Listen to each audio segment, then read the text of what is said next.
Assalamualaikum warahmatullahi wabarakatuh. Saya Upi Fitra M NIM 2414 70096. Di sini akan menjelaskan materi tentang kepemimpinan dan kekuasaan. Di mana tujuan video ini dibuat untuk memenuhi tugas mata kuliah filsafat dan teori organisasi pendidikan. Langsung saja kita masuk ke pembahasan. Yang pertama itu kepemimpinan. Kepemimpinan didefinisikan sebagai suatu proses mempengaruhi aktivitas dari individu atau kelompok untuk mencapai tujuan dalam situasi tertentu.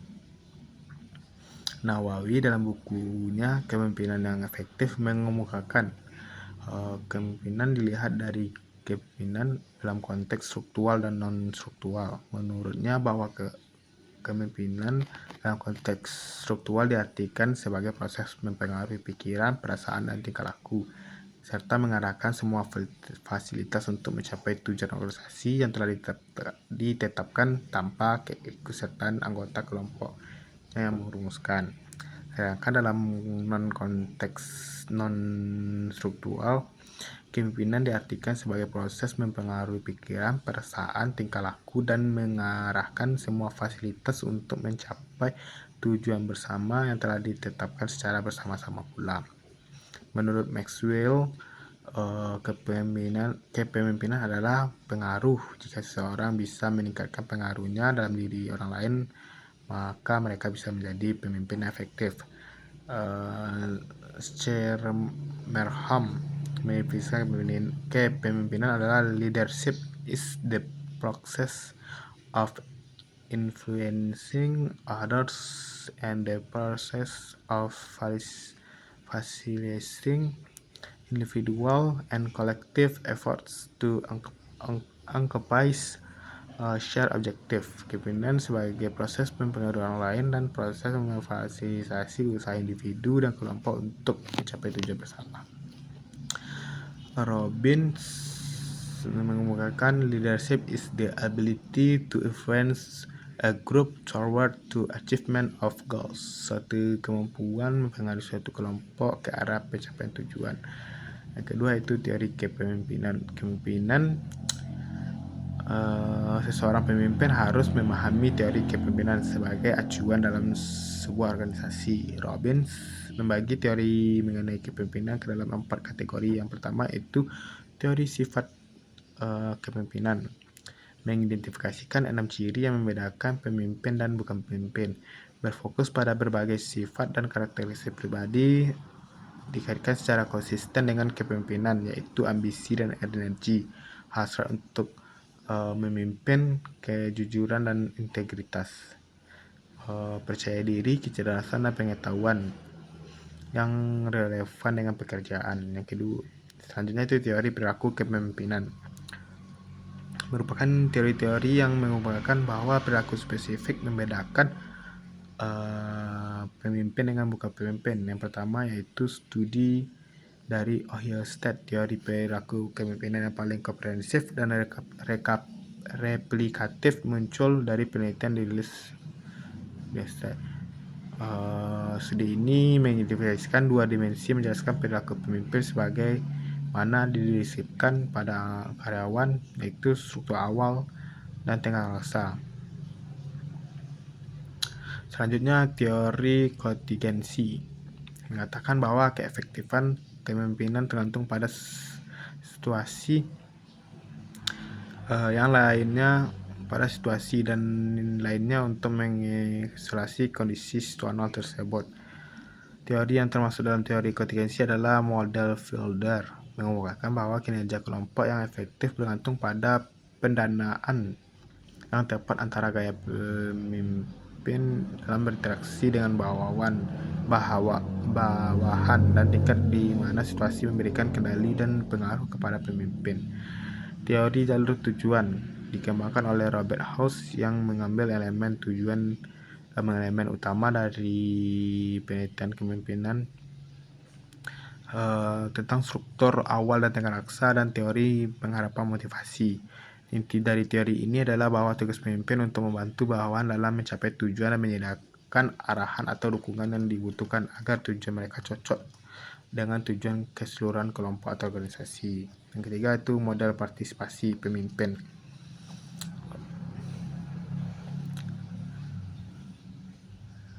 Berhubungan dengan perilaku pemimpin dan partisipasi dalam pengambilan keputusan, menyadari bahwa tugas memiliki berbagai tuntutan untuk kegiatan rutin dan non-rutin. Mereka berpendapat bahwa perilaku organisasi harus menyesuaikan diri dan mencerminkan struktur tugas. Materi selanjutnya itu perbedaan gaya kepemimpinan. Yang pertama itu gaya kepemimpinan transformasional. Konsep ini pertama kali diperkenalkan oleh James McGregor dalam bukunya berjudul Leadership yang mengemukakan kepemimpinan transformasional merupakan gaya kepemimpinan yang berupaya mentransformasikan nilai-nilai yang dianut oleh bawahan untuk mendukung visi dan tujuan organisasi. Pemimpin transformasional mirip dengan pemimpin karismatik, namun mereka dibedakan oleh kemampuan istimewa mereka untuk memunculkan inovasi dan perubahan dengan mengakui kebutuhan dan kepentingan pengikut mereka, membantu mereka memandang masalah lama dengan cara yang baru, dan mendorong mereka untuk mempertanyakan status quo. Pemimpin transformasional menginspirasi pengikut mereka tidak hanya untuk mempercayai dirinya secara pribadi, tapi juga mempercayai potensi mereka sehingga dapat membayangkan dan menciptakan masa depan organisasi yang lebih baik. Yang kedua itu kepemimpinan transaksional. Gaya kepemimpinan transaksional adalah anggota dan atau pengikut termotivasi melalui imbalan dan hukuman di dalam mencapai sasaran yang ditetapkan dengan memperjelas persyaratan peranan tugas. Inti model kepemimpinan transaksional ini adalah berusaha menjelaskan hubungan antara pemimpin dan pengikut berupa proses transaksi. Jika pengikut melakukan sesuai sasaran, mereka akan dihargai, tetapi jika tidak, pengikut akan mendapatkan sanksi. Yang selanjutnya itu kepemimpinan partisipatif. Kepemimpinan partisipatif adalah gaya pemimpinan yang banyak melibatkan bawahan dalam mengambil keputusan strategis serta memberikan perhatian besar kepada bawahan, sehingga pemimpinan dengan gaya ini cenderung sangat dekat dengan bawahannya. Kepemimpinan partisipatif melibatkan orang lain dalam membuat keputusan akan lebih mungkin untuk meningkatkan kualitas daripada keputusan saat para partisipan memiliki informasi dan pengetahuan yang tidak dimiliki pemimpin dan bersedia untuk bersama untuk menemukan solusi yang baik atas masalah keputusan tersebut. Nah, selanjutnya itu kepemimpinan visioner. Setiap pemimpin tentunya dituntut harus memiliki wawasan yang luas. Visi adalah kemampuan untuk berpikir kreatif tentang masa depan dan kesempatan yang dimiliki. Pemimpin visioner juga harus memiliki kemampuan untuk menginspirasi orang lain untuk mengadopsi visi dan kerja mereka menuju pencapaiannya. Kepemimpinan visioner adalah pola kepemimpinan yang ditujukan untuk memberikan arti pada kerjasama sinergi di antara sesama anggota perusahaan maupun dengan pihak lain, dengan cara memberikan arahan dan makna pada kerjasama tersebut. Pemimpin visioner setidaknya harus memiliki 4 kompetensi kunci. Yang pertama itu seorang pemimpin visioner harus memiliki kemampuan untuk berkomunikasi secara efektif dengan manajer dan karyawan lainnya. Seorang pemimpin visioner harus memahami lingkungan luar dan memiliki kemampuan bereaksi secara tepat atas segala ancaman dan peluang. Seorang pemimpin visioner harus memegang peran penting dalam membentuk dan mempengaruhi praktik organisasi, prosedur, produk, dan jasa. Selanjutnya, pemimpin visioner harus memiliki atau mengembangkan organisasi untuk mengantisipasi masa depan. Gaya kepemimpinan visioner yang berpikir jauh ke depan ini tidak jauh berbeda dengan gaya kepemimpinan transformasional yang sama-sama mengembangkan ide-ide kreatif dan kompetensi yang dimilikinya untuk kemajuan perusahaan dan organisasi, sehingga mereka menjadi kebanggaan dan panutan. Selanjutnya itu kepemimpinan autokratis. Gaya kepemimpinan ini pada dasarnya sangat menentang argumentasi, menunjukkan perilaku dominan dan bergantung pada kekuasaan formalnya. Kepemimpinan ini tidak menghendaki musyawarah. Setiap perbedaan pendapat diartikan sebagai perlawanan atau pelanggaran disiplin terhadap perintah. Bahkan gaya pemimpinan otoritas biasanya selalu merasa ia paling mengetahui apa yang diinginkan dan cenderung mengekspresikan dengan membuat keputusan-keputusan secara emosional, di mana kesalahan-kesalahan bawahan dapat digeneralisasi menjadi penilaian negatif yang sulit untuk diampuni. Selanjutnya itu kekuasaan. Pengertian kekuasaan merupakan kemampuan individu untuk mencapai tujuannya saat berhubungan dengan orang lain. Bahkan ketika dihadapkan pada penolakan mereka, kekuasaan adalah gagasan politik yang berkisar pada sejumlah karakteristik.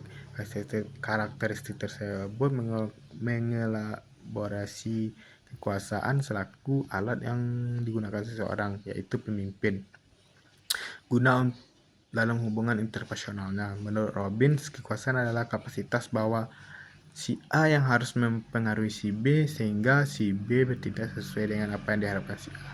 Dari pendapat Robbins tersebut menyebutkan bahwa suatu potensi sehingga kekuasaan bisa jadi ada tetapi tidak dipergunakan. Sebab itu kekuasaan disebut sebagai kapasitas atau potensi.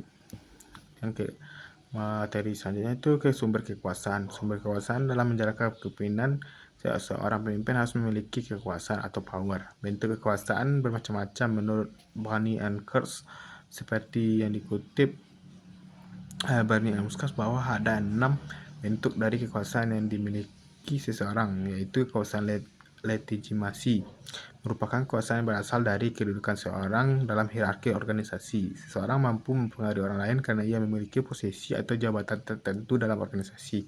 Karena jabatan tersebutlah bawahannya harus patuh dan taat padanya. Yang kedua yaitu kekuasaan imbalan atau reward power. Didasarkan pada kemampuan seseorang untuk memberikan imbalan kepada orang lain. Dalam hal ini bawahan atau pengikut dan mereka menganggap imbalan tersebut mempunyai nilai dan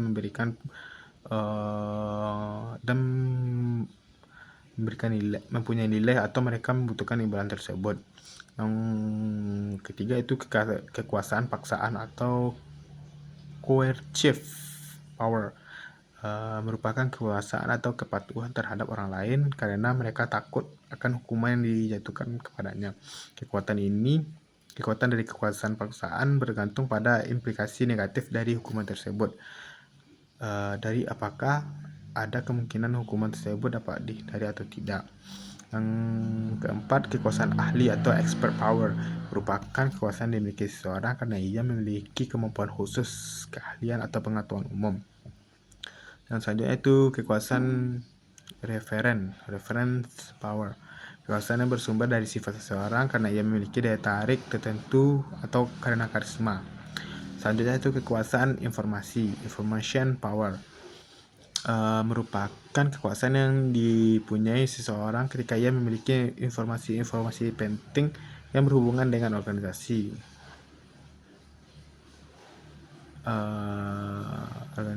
penafsiran, umpan balik, dan gangguan. Menurut Morgan, bahwa sumber-sumber kekuasaan menyediakan para anggota organisasi sejumlah makna berbeda dan untuk menanggapi kepentingan mereka serta memecahkan sekaligus melestarikan konflik dalam organisasi. Mungkin itu saja. Saya akhiri. Assalamualaikum warahmatullahi wabarakatuh.